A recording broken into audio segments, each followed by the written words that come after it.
അസ്സാം വലൈക്കും വല്യമ്മച്ചി ചങ്കുകൾ പാവേണ്. പിന്നെ ഞാൻ ഈ വോയിസ് ഇടുന്നത് ഞാൻ മേലെ ഒരു ഫോട്ടോ ഇട്ടിട്ടുണ്ടല്ലോ. ഇത് ഇന്ന് ഉള്ളടത്ത് നമ്മളെ പരിസരത്ത് നമ്മളെ വീട്ടിലടക്കം പല വീടുകളും വന്ന് കയറി ഇറങ്ങി പോയതാണ്. ഇയാള് Received ഒന്ന് പറയുന്നത് 180 കോഴിക്കോട് ഒരു rupees on Google Pay for business. Charitable society സംഘടന ഉണ്ട്. കുറേ ക്യാൻസർ രോഗികൾ മറ്റ് കിഡ്നി രോഗികളൊക്കെ ഉണ്ട്. അപ്പോൾ അവരെ സഹായിക്കുന്നതിലേക്ക് സഹായം പിരിവ് വെച്ചിട്ടാണ് അവർ വന്നിട്ടുള്ളത്. അപ്പം നമ്മളെ വീട്ടിൽ വന്നു.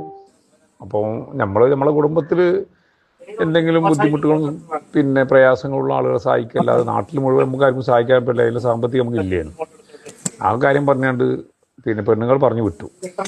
നേരെ തൊട്ടപ്പുറത്ത് നമ്മളെ കുഞ്ഞാമാക്കാൻ്റെ വീട്ടിൽ പോയി, ഗുഫറാജിൻ്റെ ഏട്ടൻ്റെ അവിടെ പോയി. അവിടെ ഇതേമാതിരി കയറി വരുന്ന CCTV ചിത്രങ്ങളൊക്കെ ഉണ്ട് ഇവിടെ.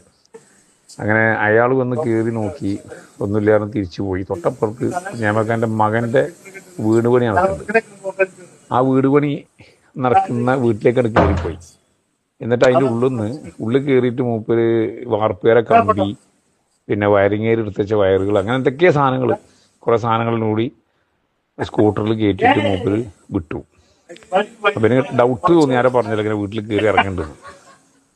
അപ്പോൾ അങ്ങനെ കുട്ടികളൊക്കെ സംഘടിപ്പിച്ച് എല്ലാവരും കൂടി അപ്പം തന്നെ അങ്ങോട്ടൊക്കെ മെസ്സേജ് കൊടുത്ത്, അങ്ങനെ അവസാനം മൂപ്പരത് കൂട്ടുമൂച്ചിൽ അതൊരു ആക്രിക്കടയിൽ കൊണ്ടുപോയാണ്ട് വിറ്റ് പൈസാക്കി. അങ്ങനെ അവിടെ പിടിച്ചിട്ടുണ്ട്. അപ്പോൾ ഈ ആളെ ഫോട്ടോ വിടാൻ കാരണം, നിങ്ങളെ വീടിൻ്റെയും പരിസരത്ത് നിങ്ങളുടെ നാട്ടിലൊക്കെ ഇത്തരം പിന്നെ ആളുകൾ വരുമ്പോൾ ശ്രദ്ധിക്കുക. ഈ ആളുടെ മുഖം ഒന്ന് ഓർമ്മിച്ച് വെക്കുക. അയാൾ ചിലപ്പോൾ ഇനി ഈ ഏരിയക്ക് വരില്ല, ഇനി ചിലപ്പോൾ നിങ്ങളുടെയൊക്കെ ഏരിയക്കാവും വരിക. ഒന്ന് ശ്രദ്ധിച്ചോളൂ. ഇനി എല്ലാവരും ഈ ഫോട്ടോ പിന്നെ ഒന്ന് ഷെയർ ചെയ്ത് വെച്ചോളി. പെരുങ്കള്ളനാണ്. ഓക്കെ, ശരി, എന്നാൽ താങ്ക് യു.